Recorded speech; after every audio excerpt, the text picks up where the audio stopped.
¿Qué tal? ¿Cómo están, muchachas, muchachos? Pues vamos a través de nuestros mini videos como elemento de intercomunicación, la interacción que tenemos, para ir platicando sobre algunos de los temas que vamos viendo en nuestro día a día, en nuestras clases que vamos ahí avanzando a través de la plataforma Eminus. Y estos mini videos, de esta manera que tenemos de interactuar, pues nos ayudan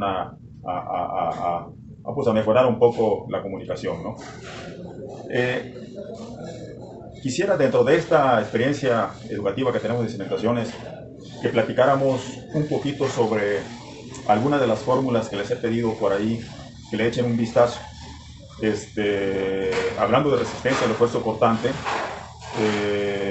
pues es en el mundo de la geotecnia, en el mundo de la mecánica de suelos, pues es uno de los esfuerzos más importantes que puede haber.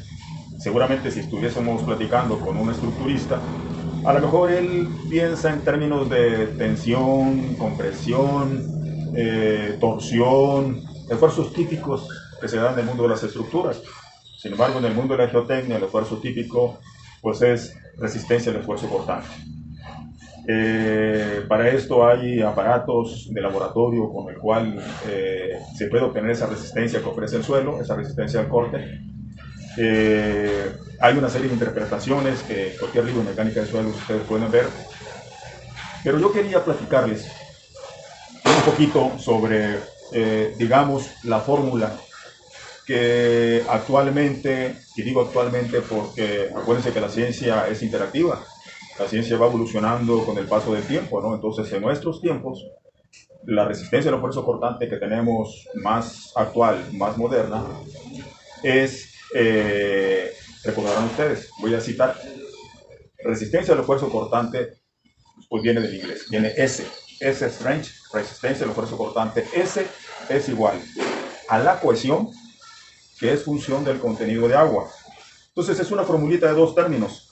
En el primer término viene el indicador de resistencia cohesión y en el segundo término viene el indicador de resistencia ángulos de fricción interna para abarcar todo tipo de suelo. Entonces, pero la cohesión no es una característica permanente de los materiales. La cohesión es función del contenido de agua.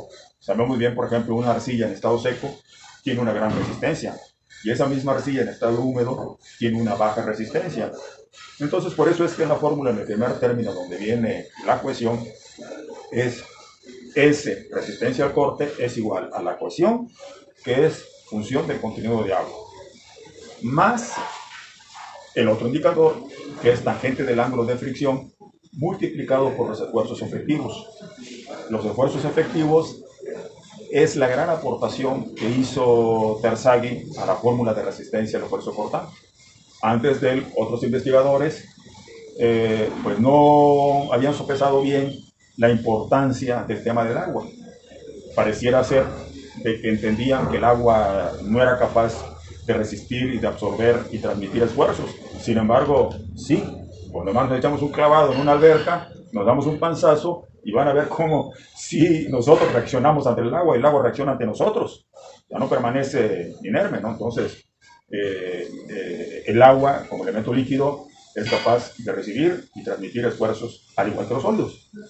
Entonces, una aportación que hace Terzaghi es que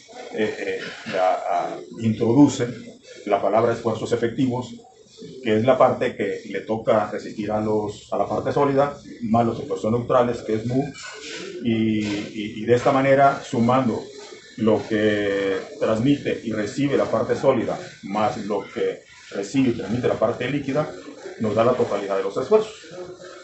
Entonces, de esa manera llegamos a la segunda formulita, que es la aportación importantísima que hizo Terzaghi a la geotecnia y a la mecánica de suelos, en donde con estas dos fórmulas, resistencia al esfuerzo cortante, que hace un momentito platiqué, donde S es igual a C, que es función de W, o sea, resistencia al corte es igual a la cohesión, que es función del contenido del agua, más el segundo término, que es esfuerzos efectivos, sigma testada por la tangente de phi, tangente del ángulo de fricción interna del suelo. Entonces la suma de los dos nos da, la suma de esos dos indicadores de resistencia nos da la resistencia al corte. Entonces les pedí por ahí, les pido que le echen un vistazo a esa fórmula, vean esos indicadores que intervienen porque es importantísimo tener bien claro el concepto. Y les acabo de comentar que dentro de esa fórmula general de resistencia al esfuerzo cortante aparece la palabra esfuerzos efectivos en el segundo término de la ecuación. Esfuerzos efectivos es la parte que le toca a los sólidos de resistir esfuerzos. Bien, hay otra formulita también que es muy importante en el tema de la geotecnia. Ahí les pido ¿cómo se llama? Que le echen un vistazo también a lo que trae el libro, y en donde correlaciona la resistencia y la compresión simple con la cohesión. Ustedes seguramente que se acuerdan de esa formulita, en donde nosotros, si conocemos la resistencia de la compresión simple, que viene identificado generalmente como QU minúscula, o sea, Q minúscula subíndice U, Q minúscula subíndice U. Entonces, generalmente así se identifica la resistencia a la compresión simple. Entonces, hay una correlación de la resistencia a la compresión simple con la cohesión. Esto es bien importante porque para obtener la cohesión generalmente se requieren aparatos que tienen ciertas características, son costosos, no cualquier laboratorista puede manejar diagramas de Moore, ni cualquier laboratorista puede hacer pruebas diferenciales para obtener directamente el valor de la cohesión. Pero sí muchos laboratoristas, y hay muchos equipos en los laboratorios en donde uno puede hacer pruebas de compresión simple. Entonces, no es lo mismo hacer una prueba de compresión simple que hacer una prueba triaxial rápida, por ejemplo. Hay una gran diferencia. Sin embargo, hay una correlación entre ambas que nos ayuda y nos favorece mucho, ¿no? Entonces, tener bien claro estas tres formulitas que les acabo de platicar. Resistencia al esfuerzo cortante, la fórmula de esfuerzos totales y la fórmula que relaciona la compresión simple con la cohesión. Bien. Por ahí también ya le entramos al tema de las cimentaciones. Las edificaciones se pueden desplantar con diferentes tipos de cimientos, todos lo sabemos. Y hay cimentaciones que coloquialmente se dice que son superficiales, y hay cimentaciones que coloquialmente se dice que son profundas. Las que son superficiales, como su nombre lo indica, pues son las cimentaciones que se desplantan a poca profundidad, y las otras pues a mayor profundidad. Dentro de las cimentaciones superficiales, pues típicamente están las zapatas, y que las zapatas pueden ser aisladas o corridas. Y el otro tipo de cimentación superficial pues son las losas de cimentación. Entonces, como ven ustedes, en un primer vistazo pasamos de una zapata aislada, una zapata corrida, a una losa de cimentación. Y se ve claramente como una diferencia notable entre las tres es que el área va aumentando. Si el área va aumentando, entonces la presión de contacto va disminuyendo. Entonces, una manera de disminuir la presión de contacto, que es peso entre área, lograr que el suelo reciba una menor presión, pues es aumentando el aire. Y por eso es que tenemos la opción de zapatas aisladas, zapatas corridas y losa de cimentación. No me gusta el término de zapatas aisladas, porque ya ese término de por sí se presta a mucha confusión.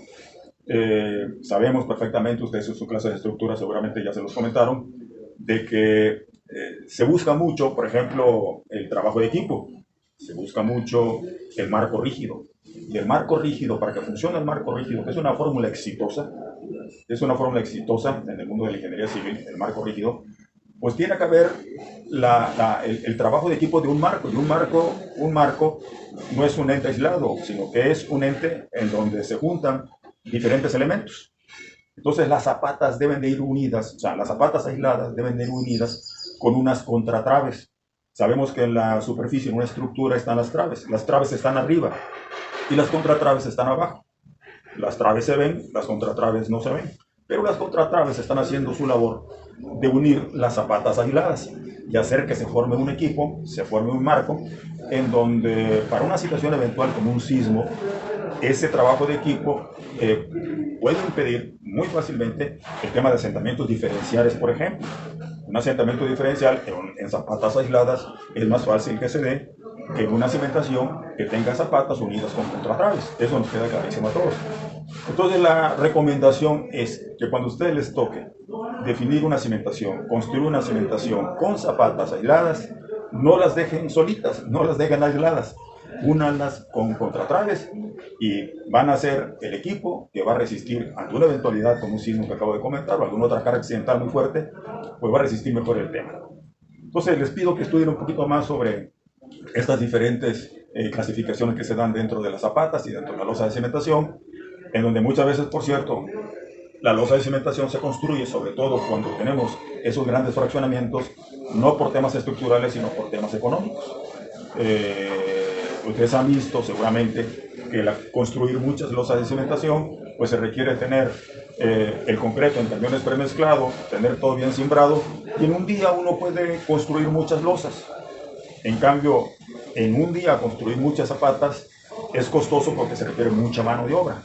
Entonces, una ventaja que tiene la losa de cimentación, aparte de que distribuye cargas, es que como requiere poca mano de obra, en el tema económico le va muy bien, juega muy bien, sobre todo cuando son muchas las losas de cimentación.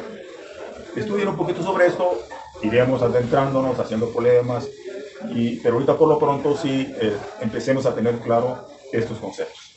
Les agradezco mucho y nos seguiremos viendo. Que pasen un buen día.